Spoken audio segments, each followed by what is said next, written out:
Bienvenidos de nuevo a una nueva sesión de Entre Dos Voces, en este caso Raúl Molina, que como me señala Alfredo Saldaña, tengo que decir que es el gemelo del Raúl Molina de hace un rato, que es justo tenerte aquí otra vez, Raúl. Enrique Villagrasa no ha podido venir. Hay un vídeo de Enrique Villagrasa que sube directamente al repositorio, ¿de acuerdo? Así que el que quiera ver su participación vinculada o titulada Breve aproximación a ciertos poetas antifascistas de ayer y hoy, de 1937 a 2022, pues podrá verlo a partir de, o dentro de un rato ya, en el canal de YouTube de Avisal Margen. Bien, Raúl Molina con Los rostros del compromiso en la poesía actual en España. Todos ya conocéis a Raúl porque precisamente lo habéis visto hace un ratito, pero bueno, doctor en teoría de la literatura por la Universidad de Valencia, con su tesis titulada Poesía española joven, un estudio del campo poético de 2000 a 2019. Además, pues bueno, yo creo que su total vinculación con el activismo desde el campo del duro trabajo de la selección de los nuevos nombres y de las nuevas búsquedas del lenguaje y del compromiso. Creo que desde las publicaciones periódicas donde estás y asesoras a los trabajos que habéis hecho también con Álvaro, ¿no? en colaboración de la selección de nuevos nombres, creo que esa tarea que yo tanto agradezco de vuestro esfuerzo por mostrarnos siempre nuevos nombres y sobre todo también por mostrarnos nuevos espacios, ¿no? Porque yo le agradecía mucho a Álvaro antes su propuesta de 3 autores publicados en 3 indies, que eso, pues bueno, para los que siempre queremos descubrir nuevas cosas, pues os lo agradecemos mucho. Así que si te parece, Raúl, pues tus 20 minutos y luego, si seguimos con el espíritu batallador de la mañana, yo creo que, bueno, no sé si serán solo palabras lo que haya hoy aquí. Adelante, Raúl. Muchas gracias, Nacho, por la presentación y por esas palabras. Es un gusto estar aquí de nuevo para debatir. Yo había titulado esta comunicación Los rostros del compromiso en la poesía actual en España, tanto general, genérico, para ver hacia dónde vamos. La tengo escrita para tratar de seguirla, aunque quizá me salga de vez en cuando. Bueno, yo andaba hace poco pensando cómo comenzar esta comunicación y estas cosas que a veces pasan, y de repente leyendo un texto que nada tiene que ver con esto, pues me salta algo que pues, puede estar bien para empezar. El texto es un libro, se titula Panfleto para seguir viviendo, publicado por La Oveja Roja y escrito por Fernando Díaz, supuesto autor, que no es más que una máscara por la cual se oculta alguien que todavía hoy no sabemos exactamente quién es. El libro es una especie de monólogo interior, de un ordenanza del instituto, que nos va contando su vida, las visitas a sus amigos encarcelados por pasar costo como él, la muerte de su hermana por sobredosis de heroína, la vida de la periferia de la familia, los amores, el sexo, los ligues varios y una etcétera de detalles siempre tamizados por una voluntad de habitar física e ideológicamente esos espacios de sombra desde los cuales es posible apreciar mejor el escenario iluminado. Es decir, las grietas y fallos del sistema, o los aciertos, depende de la óptica desde la que se mire, porque como decía el narrador de Pedro Páramo, el camino sube o baja según se va o se viene, para el que va sube, para el que viene baja. Esto es, para Fernando Díaz es un fallo, por ejemplo, el abandono social que puede derivar en un acercamiento de los jóvenes a los turbios negocios de la drogadicción, para quienes ostentan el poder sin rostro, como dijera Foucault, es un manifiesto acierto de sus políticas neoliberales, pues para que exista un centro elitista en el que se acumula la riqueza deben existir los subalternos. En resumen, iba yo pensando sobre todas estas cosas cuando leí algo que me llamó poderosamente la atención. El narrador está hablando sobre críticos, periodistas, empresarios y escritores que se sientan en lo que él llama la mesa de la literatura, ¿no? Algo que aquí podemos ver, el campo poético, el sistema literario, la mesa de la literatura me parece una bonita metáfora. Y entonces afirma, y cito: cada 2 o 3 años echan un vistazo e incorporan a la mesa a los nuevos y siguen vigilando. Siempre puede llegar la gran esperanza blanca y habrá que hacerle sitio también. Para ellos, la gran esperanza blanca es un escritor irreverente que arroja la copa de vino contra una vitrina. Les ha pasado ya y han tolerado el gesto. Han llamado a la criada para que recoja. Luego el banquete ha continuado. Las esperanzas blancas, lo saben, terminan aprendiendo buenos modales, dice el narrador de panfleto para seguir viviendo.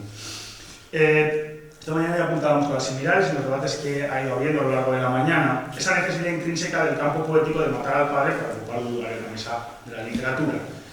Un parricidio que, curiosamente, es un parricidio consentido y periódico, en definitiva. Quienes toparon el centro saben cómo se accede a él y cuáles son los mecanismos, lo que permiten, desde su condescendiente atalaya adulta, que los jóvenes asalten sus dominios, pues al cabo, ese enfrentamiento entre juvenil turba y los maestros anteriores no hace más que asentar la poética de estos últimos en la historiografía literaria. Con fortuna, incluso les dedicarán libros o estudios, y si es atacada, al cabo, es porque ha sido importante, que hablen de mí, aunque sea mal. Recordemos a aquellos jóvenes poetas que en los años 30 renegaban de la pureza juanramoniana. Eso sí, desde un manifiesto respeto, incluso si atendemos a las memorias de Juan Gil Albert desde comiendo en casa del propio Juan Ramón. Serrano Plaja decía que era necesario, cito, hacer trizas la corona del maestro, porque nadie ya jamás podrá alcanzar las cotas de pureza a las que llegó Juan Ramón. Más cerca de nuestros días, vuelvo a recordar el prólogo manifiesto nomísimo, el ataque frontal hacia las algofagias y vanguardismos del 70 desde los núcleos granadinos de los 80.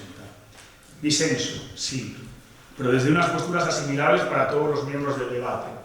Tengamos en cuenta que 20 años de poesía española, un cuarto de siglo de poesía española y 9 nomísimos poetas españoles fueron publicados en Seix Barral, con editores, que Carlos Barral fue incluido en las primeras, que junto a Poetisolo, Gil y Vidal Castier eligieron los nombres antologados. Esto es, lo de lanzar piedras desde la vanguardia hacia los realismos del 50 está bien, pero siempre y cuando no se sea demasiado duro ni salvaje, porque al final se puede enfadar Barral y no publicar.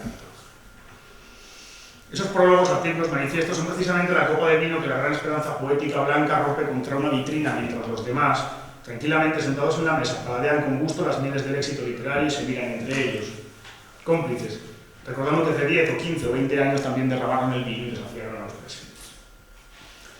Pero fuera de la mesa hace frío. Y a veces uno tiene hambre, no sé, y se acerca. Las ganas, ciertas, al cabo, de romper de veras con lo establecido, parecen diluirse. Vuelvo sobre la cita de Martínez Serapio de esta mañana. En poesía, una de las cosas buenas que acarrea el gusto de cumplir muchos años de vida y bastantes de aprendizaje del oficio, acaso sea el gusto por la claridad y la sencillez de la dicción, dice Martínez Serapio, que se une, continúa, al culto decreciente de una neurosis clásicamente juvenil, la de ser original.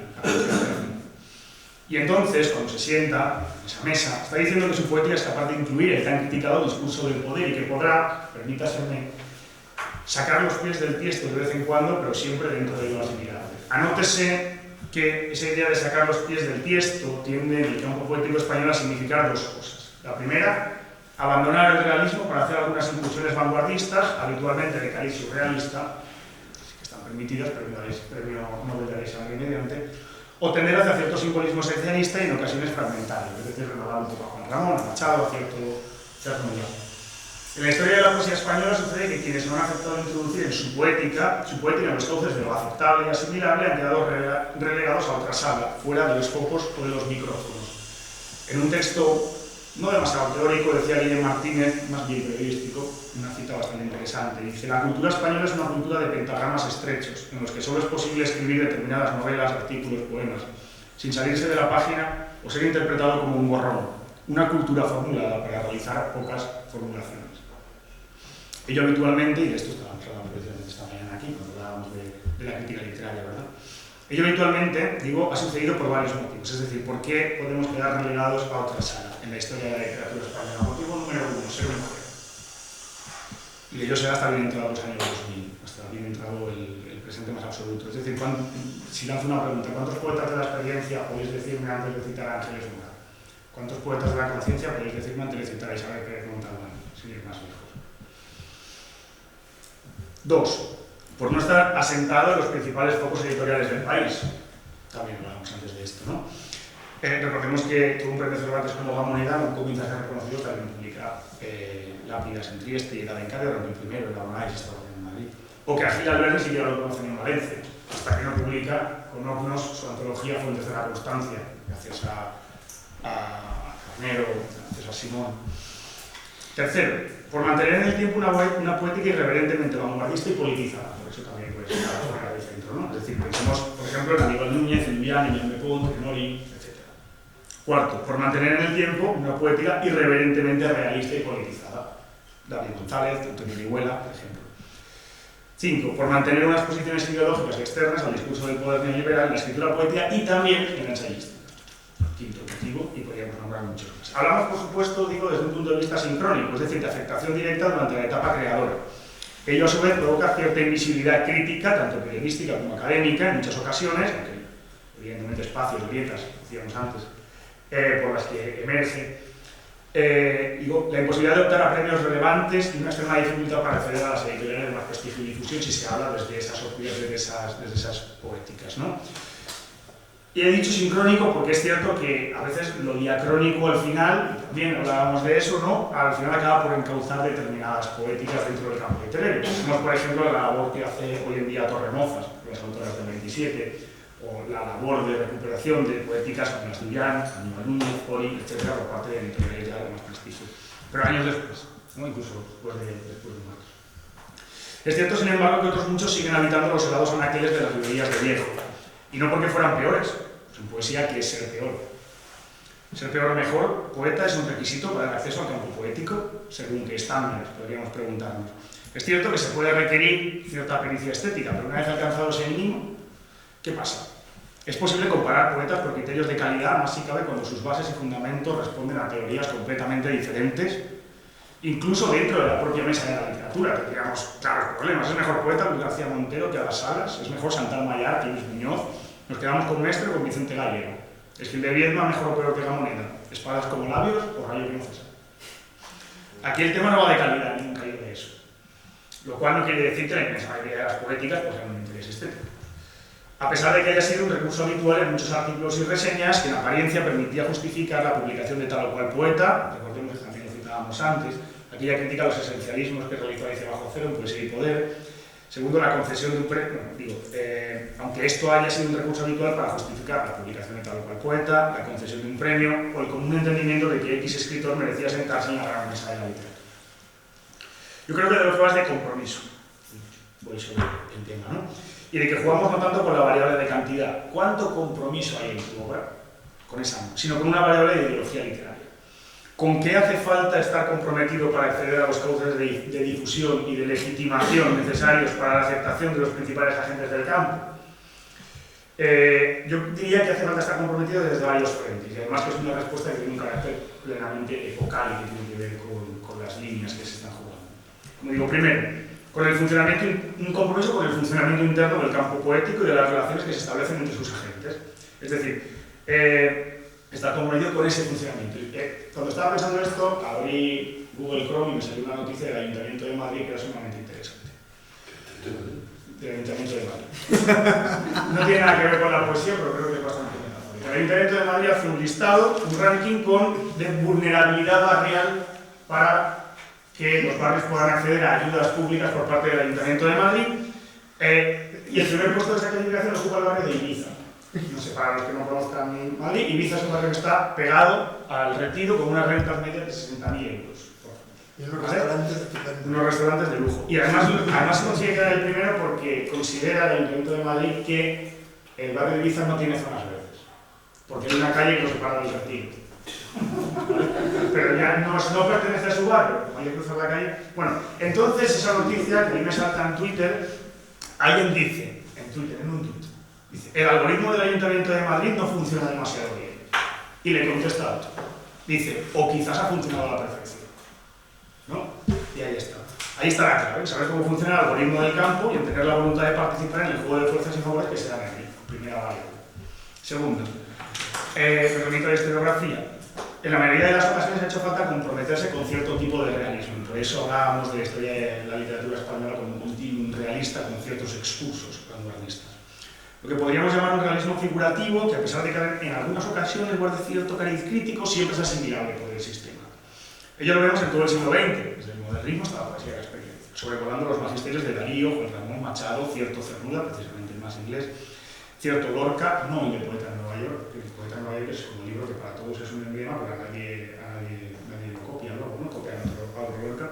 Las de Otero, Gil de Viedma, y también en el siglo XXI. La ruptura interior vaticinada por Luis Antonio de Villena fue continuada por una serie de poetas jóvenes a inicios del siglo XXI que partieron de lo figurativo y que aunque dejaron algunas ocasiones de lado la anécdota experiencialista, miraron a veces hacia algo más fragmentario, no dejaron de abandonar, y hacia otras temáticas, lo hablamos antes del pueblo, la crítica social, el género, no dejaron de abandonar del todo los moldes y modelos precisamente de ese realismo figurativo, para estar en el centro, para ganar los premios.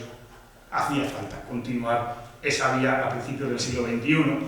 Hablamos, por tanto, y completamente, y utilizo este término, de una inercia entendida desde una definición física, de la física, como rama de la ciencia, que dice, la definición de la física según la RAE de la inercia es capacidad de un cuerpo de mantener su estado de reposo o movimiento si no es por la acción de una fuerza. Era necesario mantener la inercia. Llegados a este punto, la pregunta parece clara, ¿no? ¿Con qué están comprometidos los poetas jóvenes actuales que comenzaron a publicar más o menos a partir del año 2000? ¿Se ha dado la acción de una fuerza que haya dislocado el estado de reposo o de movimiento de la poesía? La respuesta a esta pregunta nos permite ofrecer más o menos un análisis de las líneas estéticas e ideológicas principales del campo literario actual. Hace ya algunos años, defendí una tesis doctoral en la que traté de marcarme por estas aguas de la heterogeneidad del campo de la que se hablaba antes, ¿no? Y en aquel momento yo vi que podíamos dividir esto en 5 líneas, ¿no? Una que era las derivas de la poesía de la experiencia, del realismo más figurativo; una segunda línea que podríamos denominar, yo denominé entonces, no me gustan las etiquetas, pero es esta autocrítica que me hago, derivas de la poesía de la conciencia, como segunda línea; unas poéticas de la crisis del lenguaje y de la representación, de la que Álvaro antes nos ha hablado de unas cuantas de ellas; lo que podríamos denominar, y solo voy a decir esto en toda mi comunicación sobre este tema, poesía bestseller, y me callo; y una última línea que entonces había empezado a estar un poco en boga y que ahora yo reubicaría, pero en aquel momento la dividí, que era la poesía neoruralista. Dentro de todas ellas, la poesía neoruralista en tanto en cuanto poetas que están hablando sobre la ruralidad, y aquí antes estabas tú comentando algo sobre la despoblación, ¿no? Poetas que hablan sobre la neoruralidad. Siempre recuerdo un verso de Maribel Andrés Llanero que decía algo así como nada hay más verano que el aroma de la jara en flor. Eso, ¿no? Menosprecio del corte de la lanzadilla, esto no es bueno. Pero bueno, seguimos, ¿no? Todo ello, digo, tamizado, bueno, todo ello dentro de todas estas líneas una serie de temáticas. Algunas hemos hablado de lo pop, la crisis, sobre todo a partir de 2008 y sobre todo el 15M, claro. La reflexión sobre el cuerpo, el género, la enfermedad, etc. La condición nómada del sujeto, muy importante, el viaje como motivo fundador de la experiencia literaria. El viaje por ocio, algo muy común en la juventud, pero también el viaje por obligación, el exilio hacia otros países por trabajo, ¿no? Todo ello tamizado con una voluntad de búsqueda identitaria. La poesía que busca y al final tampoco nada nuevo.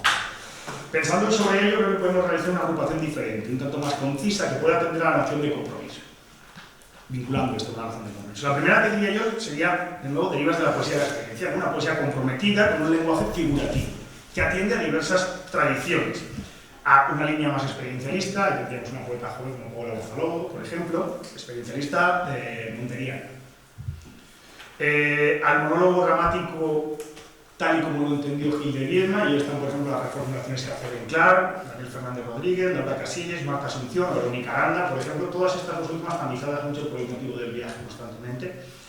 Por cierto simbolismo, la relectura, por ejemplo, de Rafael Vanegas, que hace de Claudio Rodríguez, de Viviana Collado también, cercana a tradiciones latinoamericanas, de Cristian Alcaraz, con un compromiso también con el tema del género y del cuerpo, o hasta cierto culturalismo, la obra de Carlos Romero, Las crónicas del Buey Apis, Premio Nacional de Poesía Joven también.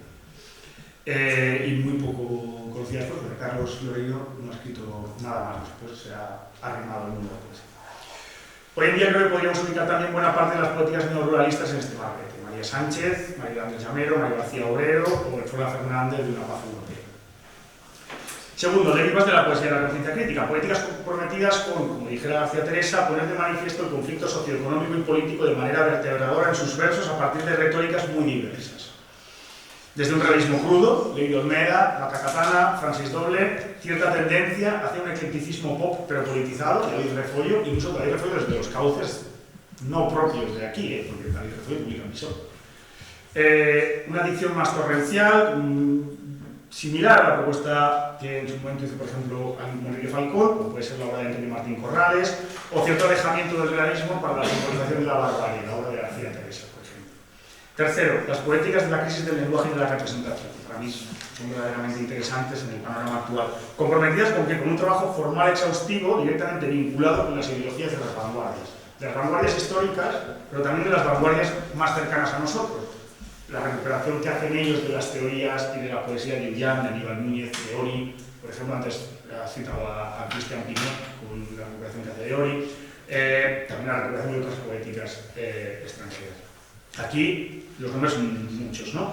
Ángela Segovia, María Salgado, Berta García Fael, Noemí Miguel, Xavier Martínez, Nay Velasco, Alba Ceres, desde tradiciones diversas. Por ejemplo, algunos desde lo oriental, la recuperación de lo oriental en la obra de Laia López Manrique o la de Lola Nieto. Hasta los language poets, María Salgado, por ejemplo. De hecho, la tesis doctoral de María Salgado sobre los language poets, que permiten acceder a una dicción otra que ahora sí quiebra por completo con los moldes heredados. Y lo hace en muchos casos además de una voluntad de politización. Ahí está la obra de María Salgado como un claro ejemplo de hacia un ruido, ¿no? Y por último, podríamos decir esa poesía bestseller, aunque yo creo que podríamos empezar a incluirla dentro de una deriva de la poesía de la experiencia, que tiene un compromiso con la acumulación rápida del capital económico, como diría Bourdieu. Punto. Lo verdaderamente interesante, creo, y con esto voy terminando y ya podemos ir hablando, el campo poético actual es su cariz heterogéneo. Hablábamos antes, no se puede, ¿para qué encontrar a alguien que lleve la voz cantante cuando puede haber una voluntad heterogénea, ¿no? Que permite el acceso a su centro a poéticas muy diversas que no necesariamente deben seguir la línea marcada por algunos grandes bates teorizadores o por los antólogos de turno, que han dejado de tener el poder que tenían antes en el campo poético actual. Las antologías han dejado de tener el poder que tuvieron en los 90, el poder que tenían José Luis García Martí, Yankee y compañía. Aunque tras este análisis, tras haber escuchado lo dicho estos días, lo verdaderamente novedoso e interesante probablemente sea que esta apertura ha permitido que ciertas poéticas, vamos a llamarlas de vanguardia, crisis del lenguaje y de la representación, que anteriormente eran sistemáticamente recluidas hacia los márgenes del sistema, actualmente sean incluso institucionalizadas. Hablábamos ya, hemos hablado, no quiero repetirlo mucho más, sobre los premios nacionales de poesía joven que se han dado a muchas de estas poetas. También lo comentaba Nacho, y no exentos de polémica dentro de los jurados, como me consta, por ejemplo, con el de Ángela. Además, en estas geografías se está teorizando, por ejemplo, desde Coporo, puesto que es necesario para ellos y ellas anclar sus obras en unas tradiciones que es necesario recuperar, pues habían sido silenciadas. Es muy curioso que cuando estamos estudiando a los poetas jóvenes veamos que no hay una teorización como la hubo en años anteriores. Poetas son poetas, teorizan desde el poema, pero no hay textos ensayísticos como en muchos otros, como en el pasado los hubo. En muchas de las líneas, aquí sí. Es curioso, ¿no? ¿Por qué? Porque las otras líneas pueden acogerse a lo ya teorizado, pero aquí hace falta recuperar, porque no hay nada tan reciente como para poder acogerse a ellos y porque se abre mucho más el campo. Mientras que unos y otros, digo aquí, cabalgan sobre lo ya establecido en décadas anteriores, ¿no? Mientras unos ven a Gil de Viedma, García Montero, otros lo hacen a Galicia Bajo Cero, etc. Aquí sí hay una voluntad en esta línea de establecer unas bases otras para conformarse, pues no existe. Y esas bases no solo implican lo ideológico, sino también implican lo físico. Antes hablábamos de creación, antes de editoriales propias, de sellos editoriales para poder ver publicados estos libros, porque no entran desde un primer momento en causas de difusión alternativos, típicos, ¿no? Saber qué nos deparará el futuro es hacer crítica ficción. Lo que sí que queda claro es que la mesa de la literatura, ¿no? Esa mesa tan realista ella, se ha abierto a otras formulaciones. Los rostros del compromiso, o sus máscaras, como la de Fernando Díaz, el autor de aquel libro que citaba al inicio, son los mismos y otros a la vez. Observemos con atención, y así, si las copas de vino se siguen rompiendo mientras se acumulan los cristales en el suelo, para ver si se acumulan, para ver si las copas de vino se siguen rompiendo mientras se acumulan los cristales en el suelo, o si por el contrario, de nuevo, como decía Fernando Díaz, vuelven a llamar a la criada que los recoja y pidiendo perdón se acomodan estos nuevos rostros en las sillas. Hasta ahí yo. Gracias.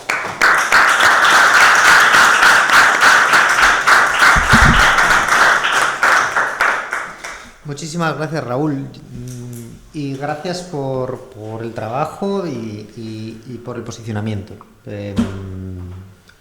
Yo te lo aplaudo, porque al final yo sí que creo que hay una obligación de tomar partido, o por lo menos yo prefiero tomar partido. Has citado muchas cosas, muchos nombres, algunas discutibles, obviamente, y ahí entramos ahora, porque la etiqueta malendémico es discutible. Algunas de las categorías, para mi gusto, y empiezo por aquí, pero abro ya debate, no existe una manera tan compartimentada. Dudo que alguna de las categorías sean categorías tan claras y no estén fusionadas en muchos casos. Dudo de la identidad de algunas políticas poéticas, dudo que la poesía de la conciencia no sea igual que la de la experiencia. Para mí es la misma poética, hablando de unas cosas o de otras, pero es la misma poética, o el mismo exhibicionismo, bla, bla, bla, bla, bla, la misma autobiografía. Pero el resto sí que creo que los supuestos están muy bien planteados. Con esto, ¿qué es lo que viene? ¿Cómo hay que seguir? ¿Hacia dónde vamos? ¿Qué panorama tenemos? ¿Qué mapa nos encontramos? Yo estoy muy de acuerdo con lo de las etiquetas, de hecho, lo que decía, ¿no? O sea, al ir a escribir esto, me planteaba las etiquetas y de hecho ya las he cambiado. Y porque lo primero es que no me gustan, pero claro, frente a eso que hablábamos de esas marañas, ¿no? Pues a ver hacia dónde podemos mirar y que algunas son perfectamente subdividibles, porque dentro de cada una de ellas y perfectamente discutibles, y de hecho eso creo que es lo mejor de todo esto, ni mucho menos sentar hacia dónde. A ver, a mí lo que me resultó más interesante y que antes ya se ha comentado, creo que es que ese hacia dónde, al menos ahora, nos podemos preguntar hacia dónde, ¿no? Porque en otro momento dado estaba muy claro hacia dónde era. En otros momentos estaba muy claro hacia dónde era. Y ahora sí que es cierto que se abre el panorama, que entran en juego poéticas que antes no se les dejaba entrar tanto en juego como ahora, y creo que eso es enriquecedor. Yo, sinceramente, y pensándolo, viendo lo que está sucediendo, creo que vamos hacia un espacio donde van a tener más peso del que han tenido hasta ahora estas poéticas de las que hablábamos antes, estas poéticas más fragmentarias, más rotas y más vanguardistas. Están teniendo más espacio, ya lo tienen mucho más que hace 10 años, esto era impensable. Lo hablaba antes con Eduardo, cuando estamos saliendo de aquí, citando al libro de Peter Mora, ¿no? De Singularidades, ¿no? Que aquello era un panorama desolador, aquí no ha quedado nada. O sea, pues parece que al menos hay algo más abierto, y yo creo que hacia ahí es hacia donde yo creo que es la línea que está cogiendo actualmente bastante más fuerza pública. Habrá que ver cómo actúan los agentes del campo, mucho más. Alfredo. Sí, muy brevemente. Muchas gracias, Raúl, porque nunca te escondes, eres valiente, y hay que agradecerlo y reconocerlo, ¿no? Pero dices, estoy de acuerdo, ¿no? Tampoco estoy de acuerdo con las etiquetas, ¿no? Pero entonces, ¿por qué las seguimos utilizando? ¿No? O sea, creo que forma parte de ese proceso que hablábamos antes con Javier, que comentaba, de que necesitamos reformar el lenguaje para poder hacer frente a una realidad que quizá no habíamos asumido antes, ¿no? Ya, sí, necesitamos, yo creo que necesitamos conocer el escenario, conocer el paisaje, el sitio en el que estamos, ¿no? Eso sin duda, ¿no? Pero tenemos que hacer un esfuerzo, me parece, ¿no? Por conocerlo, por explicarlo, sin detenerlo. Y etiquetarlo es detenerlo. Etiquetarlo es paralizarlo, ¿no? Detener el movimiento. Entonces tenemos que hacer un esfuerzo por hablar de otra manera, ¿no? Para que las cosas quizás sean de otra manera, ¿no? Ahora preguntabas, no sé, esta vez hablamos más, ¿hacia dónde vamos? A mí eso no me preocupa nada. A mí me preocupa más reflexionar sobre dónde estamos, no hacia dónde vamos. Porque hacia dónde vamos es lo que ha hecho la perspectiva literaria desde hace 2000 años, ¿no? Tratar de imponer un determinado itinerario, ¿no? Y tratar de que las cosas sean de una determinada manera, ¿no? Porque preguntarse por hacia dónde vamos es ya intervenir, ¿no? En el propio desarrollo de los acontecimientos, ¿no? Pero para que las cosas sean de una u otra manera, ¿no? Y luego también quería decir que, claro, si no queda otra, creo que sí que queda otra, pero si no queda otra, ¿no? Que de alguna manera que taxonomizar o clasificar o categorizar o tal, proponiendo mapetes o etiquetas y tal, lo que creo que también tendríamos que tratar de ser es rigurosos, ¿no? Y utilizar unos criterios, ¿no? Unos criterios coherentes, ¿no? Por ejemplo, creo, ¿no? No se puede mezclar, por ejemplo, tú has nombrado nada más y tú has dicho claramente, ¿no? Que no te vas a detener ni un segundo, ¿no? Poesía bestseller, ¿no? no se puede mezclar poesía bestseller con poesía neoruralista o derivas más mucho de la conciencia crítica, porque eso es mezclar churras con merinas, ¿no? Porque poesía, podemos encontrar poesía bestseller y tener la conciencia crítica, ¿no? Si literalmente, ¿no? Bestsellers ya sabemos todos lo que significa bestseller, ¿no? Entonces, no, tenemos que utilizar un criterio coherente, ¿no? Si queremos hacer una clasificación, ¿no? Y que los apartados que encontremos respondan, ¿no? a unas mismas, que sean coherentes, ¿no? Nada más. Y nada menos.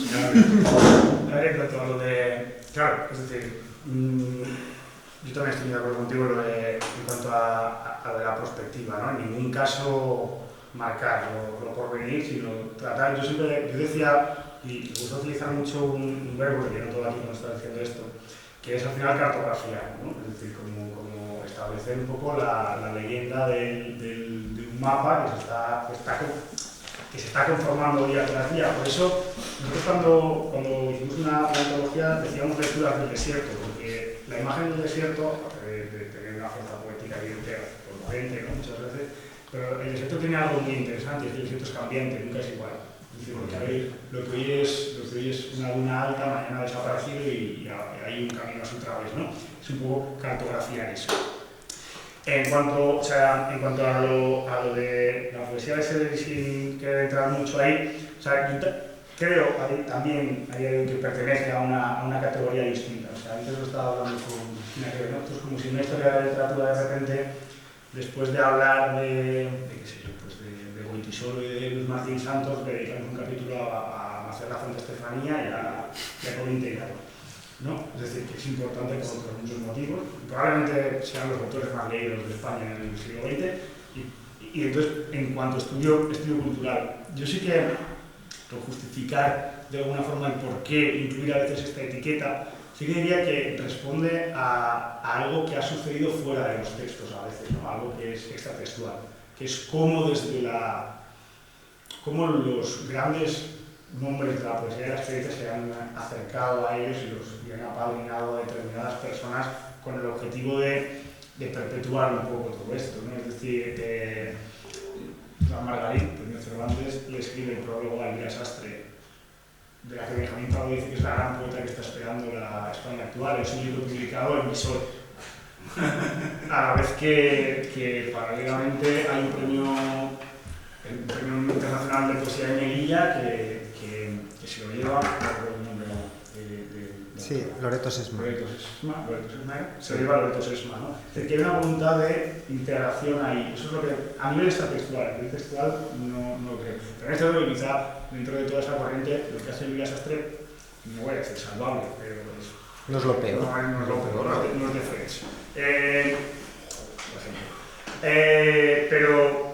Y luego también que hay otra implicación diferente, ¿no? Es que Luis García Montero y Felipe Benítez Reyes publican dentro de las editoriales propias, porque esta gente publica en las editoriales propias, ¿no?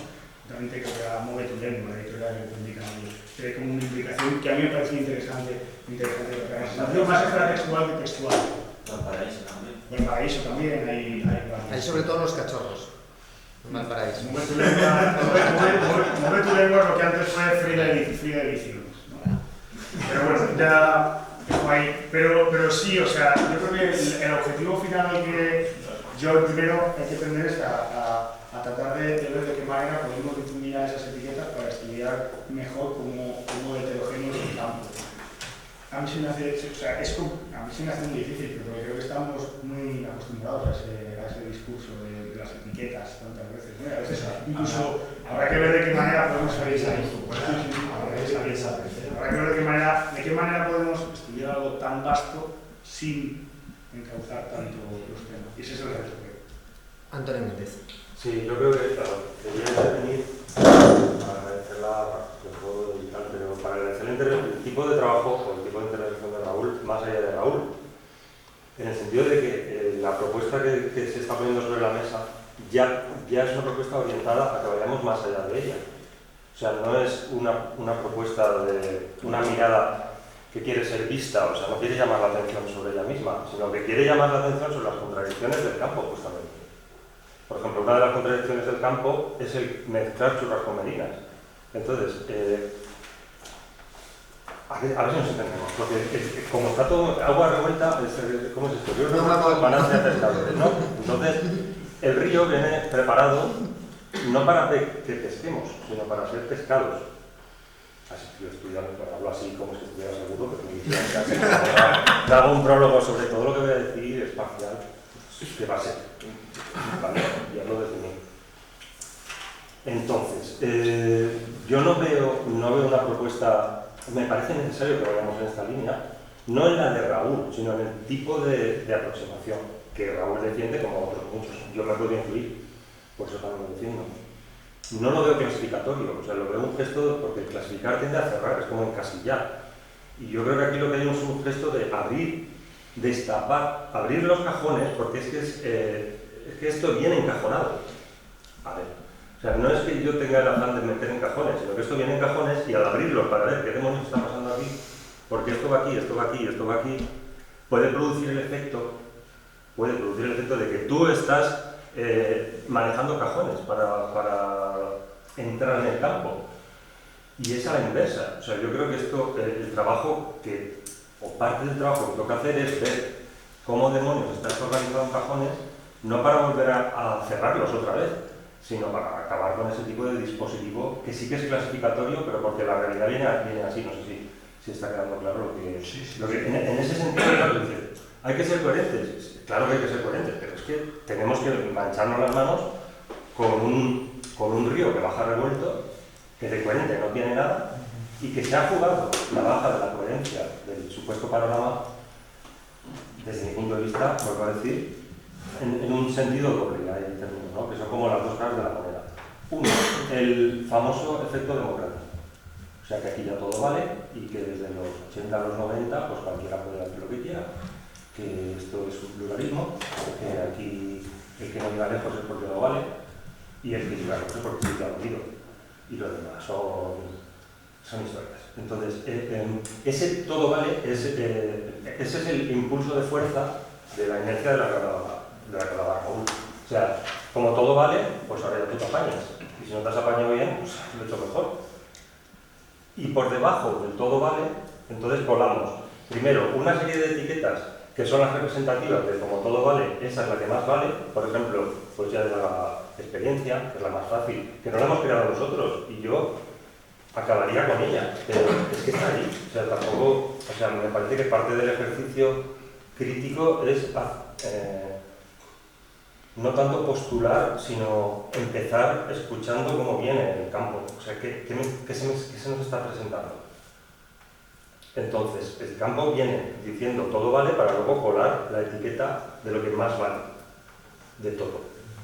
Y ya por debajo, que creo que es la última jugada y la definitiva, el bucle del todo vale se vuelve a cerrar sobre una especie de juego individualista, ¿no? De nombres propios y como iconos que a nivel de mercado editorial, porque no hay, esto es lo del Star System, pero en Qt, porque no sabes lo que estamos jugando aquí, pero la lógica, o sea, a nivel cuantitativo es Qt, pero a nivel cualitativo es esa, es la de, pues eso, nombres propios, referentes, que si están por todas partes y que si aparecen en las redes y que tienen seguidores y han vendido más ejemplares o menos, que es la... Entonces, son demasiadas trampas a la vez. Yo veo como una segmentación ahí, que recapitulo para mí mismo, pero es que me estoy entendiendo un poco. Todo vale, no es cierto, porque luego a continuación se dice como todo vale, vais a saber ahora lo que vale más. Y viene todo el dispositivo de etiquetado a lo bestia y con una inercia brutal, porque es multidimensional también el apoyo institucional que eso recibe. Y cuando eso cala en un espacio de lectura de gente que ya sigue eso como normal, que identifica la poesía con esa poesía, ¿me explico? Entonces ya esto es un círculo vicioso, y esto es la bola de nieve y a ver por dónde la desmontas. Yo creo que este tipo de intervenciones entran ahí a mancharse las manos, a decir, vamos a desmontar como sea, aunque sea contradictoriamente, aunque sea de forma incoherente, mira. Pero vamos a empezar ya a bracear con esto y sobre todo a saltar más allá del tema de los nombres propios, que sería una jugada muy fácil. Voy a destacar aquí a 1, a 2, a 3, ¿no? Que se puede hacer, yo no digo que no se haga, solo digo que si no se hace mejor. Por lo menos yo pienso así. A mí me ha gustado mucho lo que has dicho, Antonio, porque yo tengo una percepción un poco deformada, porque aquí todos, tú lo has dicho al final, hablamos todos de cómo vemos nosotros la jugada, y veo un poco cómo el sistema abraza ciertas cosas desde la oficialidad, desde el poder, porque el poder es más frágil de lo que parece. Es decir, cuando X llega al poder, llega a una dirección general, llega a lo que sea, vinculado con el libro, tiene opciones de abrir ese campo, o es más fácil ir hacia aquellas poéticas que tienen más seguidores y que tienen más fuerza ya generada, para no generarse enemigos desde el poder y por lo tanto acrecentar esa sensación de poder desde la hegemonía máxima de, si yo me aferro a quien de alguna manera es más destacado y tiene más seguidores, voy a tener menos detractores. Y esto es una constante dentro de la construcción cultural de la política. La política no construye desde un proyecto utópico, construye desde el pragmatismo de desde dónde voy a tener menos problemas. Y se construye a golpe de lo que dicen los grandes medios, me da igual desde el punto de vista local, autonómico, nacional. Es así, porque es lo fácil, porque es lo que genera menos problemas, que en realidad es lo que están buscando, ¿vale?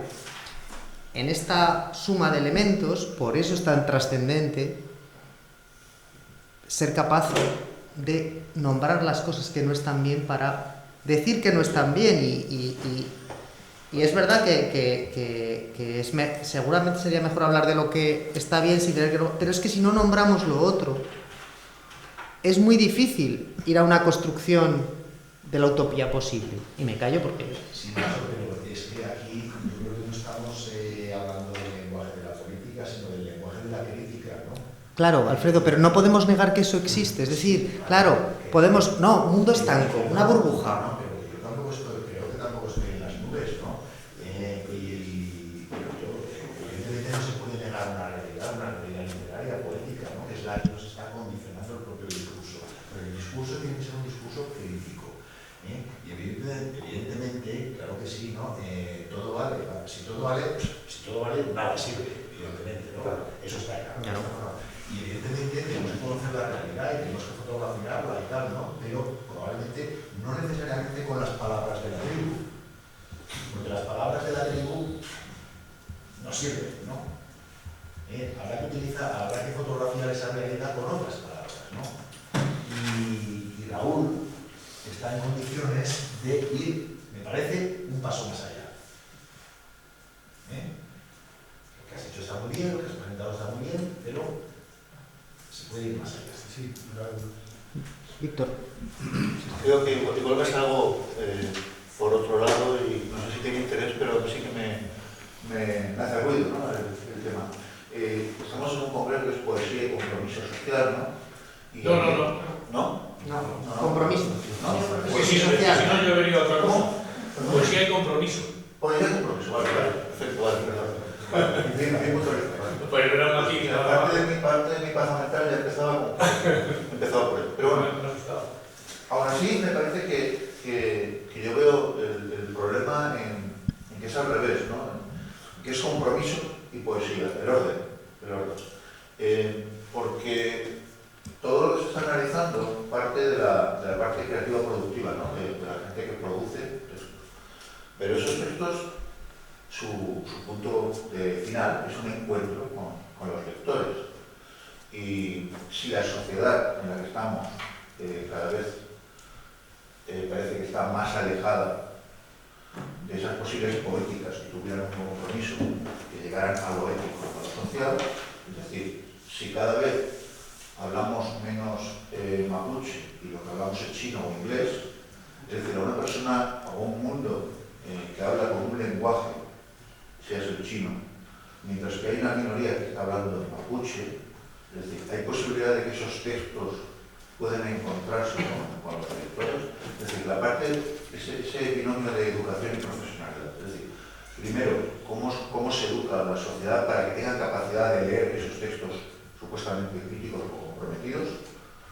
Y luego, qué profesionalidad, y esto es un tema espinoso, qué profesionalidad tiene ese sector amplio de personas que pasan desde la poeta que escribe un texto hasta el impresor que saca el libro, hasta el librero que lo está distribuyendo, o los canales y las redes supuestamente literarios, críticos, etcétera, que los mueven por... Es decir, hay realmente compromiso entre esos profesionales, o estamos criticando tal desde los textos y tal, pero luego nuestras prácticas para hacer llegar esos textos, nuestras prácticas, son totalmente más de lo que estamos queriendo criticar. Esa es mi cuestión, ¿no? No sé, creo que es muy importante lo que se está analizando. No sé si paralelamente al, por ejemplo, el trabajo del estudio de sociedad con determinadas prácticas, problemas, conflictos, contradicciones, están los propios de los que lo van a recibir. Y si se puede incidir o no, o si conviene o no, o si tenemos alguna esperancita, como diría Germán, de que sirva de algo producir ese tipo de textos a una sociedad que habla otro lenguaje. Pues aquí lo que plantea Victoria es el salto, ¿no? Y ver cómo la recepción de todo eso y cómo llegar con el lenguaje de la poesía, cómo llegar a otros sitios. Yo creo que esto es... Aquí nos iríamos por todo el pragmatismo moderno y actual que hay, ¿no? Es decir, y con esto, o sea, este tema me parece enorme. O sea, es decir, ¿cuánta gente conoce códigos más difíciles que el de la poesía en la sociedad actual y nos parece completamente normal? Creo que es un problema de códigos, es un problema de acostumbrar al cuerpo a una serie de códigos determinados. Es decir, es que en esta sociedad actual hay gente que es capaz de levantar un edificio de 800 metros de alto, de 400 metros de alto, con un código que es complejísimo, un código arquitectónico, Con el debate bioético, ¿no? El debate ético de la ciencia. o un código, sí, un código científico, un ¿Cómo código, miramos de ciencia si no tenemos los códigos? un código tecnológico que puede ser tremendamente complicado? Es decir, creo que es un problema de códigos. Es decir, es un problema de que aquí conocemos todos el código de Microsoft Word, o sea, no funciona Microsoft Word, pero no conocemos el código. Mucha gente no conoce, no es culpa suya, evidentemente, es culpa de cómo está todo organizado. No conoce el código Lorca, no conoce el código Valente, no conoce el código... ¿Por qué? Porque no había un estudio y una publicitación de esos códigos para acostumbrar a la lectura. Quizá pues, otros se han publicitado, ¿no? En cuanto, por ejemplo, lo que decía Alfredo sobre las etiquetas, yo creo que más que etiquetas es como ver de qué línea o de qué líneas provienen o de qué tradiciones vienen, ¿no? Más que una etiqueta como tal, porque las palabras de la tribu, ¿no? O sea, la pregunta, ¿qué dice la tribu de poetas de esto?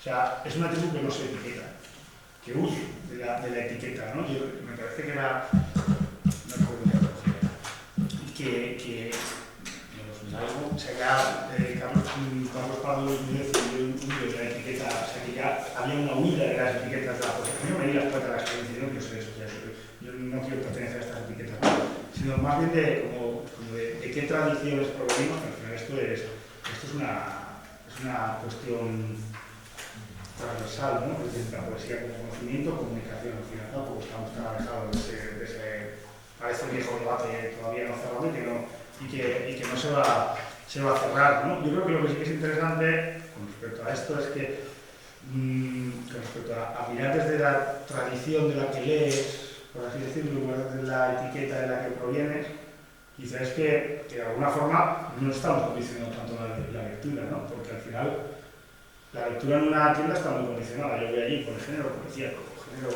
aventuras, poesía de la experiencia, no sé qué. No, eso no lo pone. Está menos condicionado, ¿verdad? Creo que pues, quizá leyendo a ver desde qué tradición se proviene y cómo se plasma eso en la poesía y cómo eso puede llegar a la masa de ciencia, y todo es lo que podemos a lo mejor leer y salir de ese discurso del etiquetado. Rafael. Sí, bueno, yo soy lector de poesía y conocido de 6 ahora gracias a lo que me has comentado, las niñas nuevas, pero muchos de ellos los he leído. Y bueno, a mí me ha recordado un poco a Hernán Pérez de Pulgar cuando decía el Renacimiento, que no hay más Castilla sino más guerras habría, y no hay más España sino más poetas habría, y miles de poetas, con muchas contradicciones, porque por ejemplo acabo de decir una cosa que me ha llevado a levantar la mano, que dices Carlos Pardo, que conozco muy bien, y dices, huye de las etiquetas. Lo primero que hizo fue incluirse con Juan Carlos Sarri en Deshabitados, como promoción.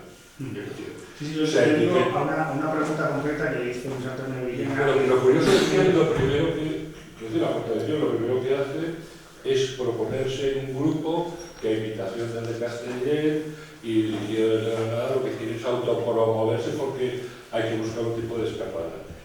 Entonces, yo sí que te querría hacer una pregunta, porque soy lector viejo, ¿no? He leído y me he criado con lectura vieja, con Claudio Rodríguez, hablando con él, con José Ángel Valente en el Congreso, con no sé qué, con Manuel, por supuesto, en el Congreso, etc. Me he criado con ellos de una manera muy canónica y muy piramidal, ¿no? Y de buenos y malos, y discusiones de buenos y malos contra Hitler, etc. Entonces, a mí, como lector mayor, una de las cosas que más me ha llamado la atención y que más me ha gustado, de todos los nombres que hay, por ejemplo, he seguido a Berta García Faet. Es el compromiso de Berta García Faet, por ejemplo, con el lenguaje. O sea, hasta una pequeña personalidad linda ya me ha parecido flojo, y el libro anterior a La Edad de Merecer, a los Salmos Fosforitos, me ha parecido que era un auténtico compromiso con el lenguaje y que esta mujer se puso mala, ¿no? Independientemente escribiendo ese libro, pero que tenía una locura, ¿no? Como Claudia González Caparrós, con esa línea de compromiso con el, porque es la poesía, pero no es compromiso con el lenguaje, ¿no? Y entonces la pregunta, Raúl, es, y mójate, para un hijo, ¿qué poetas jóvenes desde tu edad me aconsejas que lea? Una pregunta,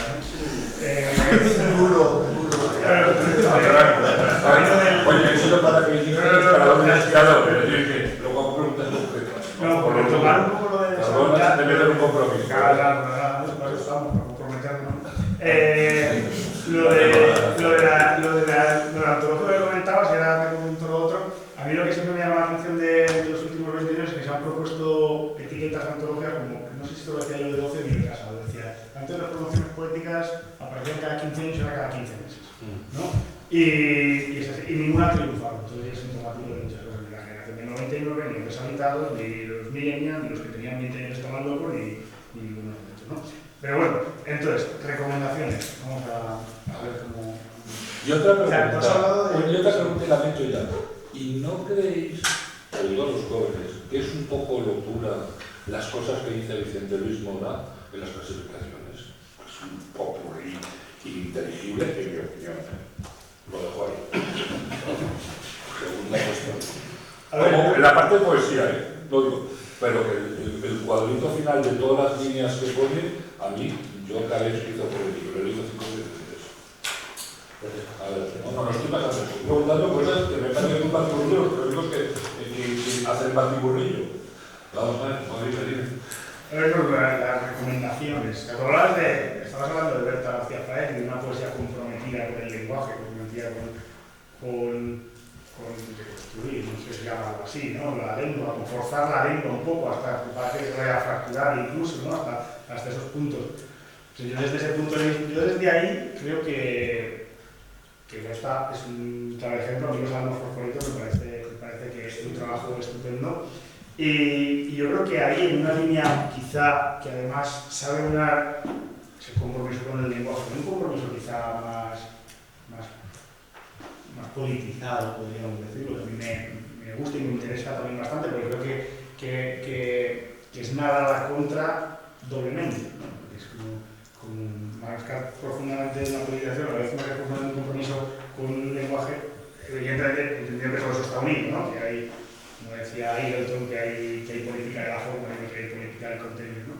Pero ahí la que más me ha sorprendido a mí es María Salgado en Hacia el Río, en ese poemario. Un poema en el que ella desde el principio dice que aquí lo que se trata es de buscar los ruidos de la urbe, y ahí te muestra con unos poemas completamente quebrados, llenos de de logofagia, podemos decir, ¿no? De tachones, de cambios de idioma, de todo cómo funciona de alguna forma una sociedad contemporánea desde un punto de vista muy politizado, ¿no? de intervención política a través del poema, porque dentro de sus libros incluye textos publicitarios que están rotos, que recuerdan un poco al Ullán de esos textos tachados, ¿no? Yo creo que el papel ahí de María Salgado dentro de todo esto creo que es muy potente. Ella lleva adelante también el seminario de Uraca, que es un seminario... Y lo que propones, un poco interrumpiéndote, es que igual que en los 60 y 70 tuvimos problemáticas 63 y María Salgado, que es la alumna nuestra, es una gran... el momento analítico, esta tesis doctoral, que es buenísima. Ella es una imitadora de José Luis Castillejo, en el fondo, que es lo que, y ella lo ha reconocido, que en los años 70, con, digamos, la caída del avión en la mar en terreno baldío, o con la política de José Luis Castillejo, que son los dos libros importantes de la que luego renunció, ella sí ha montado toda esa puesta en escena desde el 15M. ¿Tú crees que en este momento va a volver otra vez la poesía experimental con fuerza en un momento como el que fue en los años 60 en contra del franquismo y los novísimos, entre comillas, desde la ruptura con la poesía social, tenía también esa cuestión de alteridad, como ocurrió con Problemática 73, los encuentros de Pamplona y todo esto? ¿Estáis viviendo un momento también, otra vez, de ruptura, pero contra qué? Yo creo que está... ¿Contra qué? Que está... O sea, que no ¿O a está... favor de qué? ¿O a favor de qué? Yo creo que está... Ese experimentalismo fuerte con lo lingüístico está. Porque creo que sí que es cierto que hay entre muchos de esos autores y autoras cierta desconexión con lo que en aquel momento los autores que tú has citado había como una politización más fuerte entre ellos. Yo ahora eso lo percibo en algunos, pero en otros autores no. Es decir, yo no acabo de percibirlo a veces, por ejemplo, en autores que hemos citado anteriormente. Es decir, que Berta García Joder está haciendo un trabajo brutal de compromiso lingüístico, de escribir una poesía muy pensada, muy reflexionada, que rompe voluntariamente con un lenguaje canonizado, por así decirlo, con un lenguaje que no está en crisis, con un lenguaje que no está fracturado, y lo rompe ella. Pero de ahí a mí me falta ese salto hacia el siguiente. No sé si Y luego evidentemente no quiero hacer profecía ni mucho menos. Yo sí que creo que ahora mismo también es un momento en el que parece que es muy necesario un cierto compromiso político y cierta politización del arte, ¿no? que decía Benjamin, ¿no? Frente a la explicación de la política, porque es un momento chungo. A mí María Salgado, lo que me parece muy curioso de ella es que ella habla de Castillejo, pero que para encontrar un referente, su principal referente, se tenga que salir. Y tenga que irse a los language poets y a Bernstein principalmente, ¿no? Y eso es significativo de muchas cosas. De Lucy Lippard, ¿no? Toda la teoría de Lucy Lippard sobre la descontextualización del objeto artístico. Pero, claro, y ella está más comprometida con los grupos Euraca, como Rodamiento, con Cocoro y todo este tipo de cuestiones que realmente están vividas, que no son ficticias.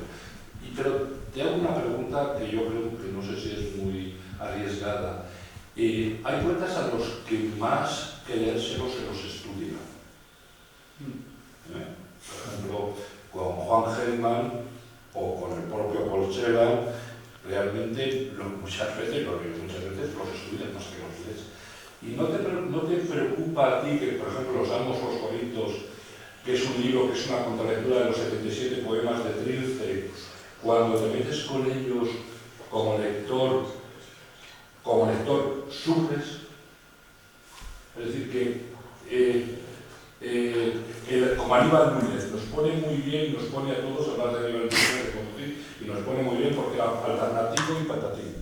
Pero cuando te pones a leerlo, ¿de verdad uno vuelve sobre el soneto en un sistema Armé? ¿O está ahí? Eso lo dejo. Si te parece, vamos a escuchar a Eduardo y a Álvaro. Bueno. Decís las frases, las palabras, lo que tengáis que hacer, y contesta a todo al final ya Raúl, y vamos terminando, ¿vale? Señores, Sí. Bueno, simplemente si compartes este ejemplo, ¿no? Que un poco, como habéis hablado de las etiquetas, y hablando de etiquetas se me ocurre mucho la semántica y la poesía, ¿no? Sobre lo que puede significar o cómo es definir una cuestión, en este caso poesía. Habíais mencionado a un premio Melilla de poesía, que no recuerdo el nombre de la ganadora, pero cuando reviso sus redes sociales, lo que yo veo en realidad, desde mis etiquetas personales, es como una modelo que escribe desde su emocionalidad de la red algún tipo de apunte, ¿no? Yo lo definiría así. Eso, por unas presiones del mercado que más o menos hemos hablado aquí, están como instaurando una forma determinada de ver poesía, ¿no? Desde el mercado. Y en esto también quiero entroncar las redes sociales y con esto acabo. ¿No crees? O sea, no sé si compartes o si se comparte aquí, dado que, por ejemplo, cuando yo y Nacho empezamos con la poesía, las redes no eran tan fuertes todavía. No existían. No existían. Con vosotros ya existían un poco. Y con la gente que está acá, yo creo que ya estáis ya inmersos, dado que somos una generación, bueno, somos como todos muy intergeneracionales y todos tenemos una experiencia distinta en las redes sociales. ¿No crees tú que en las redes sociales se está dando como una especie de batalla cultural poética muy importante y que a lo mejor las poéticas más afectadas deberían comprometerse en una vanguardia más agresiva, aunque yo sé que eso tiene que ver con lo sociológico y no con lo estrictamente literario? Eso por un lado. Y por otro lado, simplemente mi inquietud de la polisemia de la poesía. ¿Qué significa la poesía teniendo en consideración estas fuerzas del mercado a través de las redes sociales y de las emocionalidades que las redes ponen ahí? Porque como este premio de poesía, es que yo me imagino a Piqué o a Sergio Ramos escribiendo cosas en sus redes sociales y vendiendo libros también. Todo se andará. Álvaro. Hombre, muy rápido. Ahora me he quedado un poco descolgado, pero intento recoger también apuntes. Referido al menú inicial de Alfredo y esa petición de utilizar el lenguaje de la tribu e intentar verlo desde más arriba, desde otra forma. Claro que ahora la situación se está empezando también a complejizar un poco, porque esa maraña, esa selva, hemos insistido mucho en las metáforas, que no para de crecer, también se está notando en los propios poetas y las nuevas producciones que intentan crear y dejar claro afinidades dentro de los propios poemas, crear sus propios círculos. Círculos que nosotros también tendremos que ir describiendo hasta qué punto son pertinentes o no dentro de un compromiso lingüístico y dentro de un compromiso del lenguaje. Pero es que además, las metáforas también se nos están quedando cortas y quizás hay que operar con un cambio de metáforas a la hora de profundizar en esto. Decía, hablábamos de los cajones antes. Yo creo que es honesto con las generaciones, que entre el 98 el 14 27, no son 3 cajones en un armario. 3 cajones en un armario que han hecho mucho daño a la hora de profundizar en cómo eran verdaderamente también los gestos, el campo verdaderamente cultural de la Edad de Plata. Jiménez Caballero proponía en el 25 hacer una constelación de poetas y lo que había era como las cometas y las áreas de influencia, mezclando las comedias también, mezclando revistas y grandes escritores, estaban las unas con las otras. Pero es que ahora mismo no hay una propuesta de nueva metáfora. Y claro, este es el debate. Entonces, claro, yo como Antonio agradezco mucho la aproximación de Raúl y te doy completamente la razón. Era simplemente profundizar que eso, que todavía puede complejizarse un poco más ahora ejercer esa labor de distribuir, pero bueno, una protección también para eso. A ver, vamos a ver. Piqué o Sergio Ramos escribiendo poesía, no lo sé, pero Pepe Hernández de candidato del PSOE, sí. O sea, y hay algo como que es el mercado. Sí, yo creo que acabo mucha reflexión, pero que Piqué escriba poesía a mí a día de hoy me parecería nada extraño, pero sería otra cosa. O sea, vamos a dejarlo porque si nos metemos ahí, y sí que hay una batalla cultural de redes sociales. O sea, lo que no sé si hay una batalla cultural contra esto, pero espero que no lo haya, pero por ejemplo, la labor de redes sociales y el número de seguidores que tienen poetas como Luna, Miguel o Ángel Néstor no es nada despreciable a nivel de personas a las que llegan a través de sus redes sociales sin ser, o sea, no son cristianos ramos esta gente, ¿no? Pero cualquier cosa que publica Luna Miguel lo sigue, la siguen 10.000 o 12.000 personas, oye, pues que cuando son las tiradas ejemplares, ¿no? Yo creo que quizá no apuntaba ahí algo interesante. A mí, yo cuando intento escribir algo, pensar algo sobre la actualidad, a mí lo que se me viene a la mente al final son las metáforas. Porque al final es la forma que tenemos de definir un espacio tan complejo, ¿no? Al final como ese. Es decir, ahí están todas las metáforas que se han ido comentando y muchísimas otras más. Es decir, al final estaba diciendo que cuando estaba hablando antes con Alfredo decía cartografiar. Es que cartografiar es una metáfora, porque estoy suponiendo que esto es un mapa, ¿no? Hacer una leyenda o algo sobre un territorio. Pensemos metáforas, igual es muy interesante verlo desde ese punto de vista y ver cómo van las conetas por el cielo, ¿no? Pero sí, ya, por ir cerrando, me parece un buen punto de llegada y de partida, el de pensar quizá, tender hacia eso para describir cuando hay algo tan plural y que mejor que hacerlo cuando estamos hablando de poesía. Sin más. Muy bien, pues ahora sí, te has ganado un aplausazo.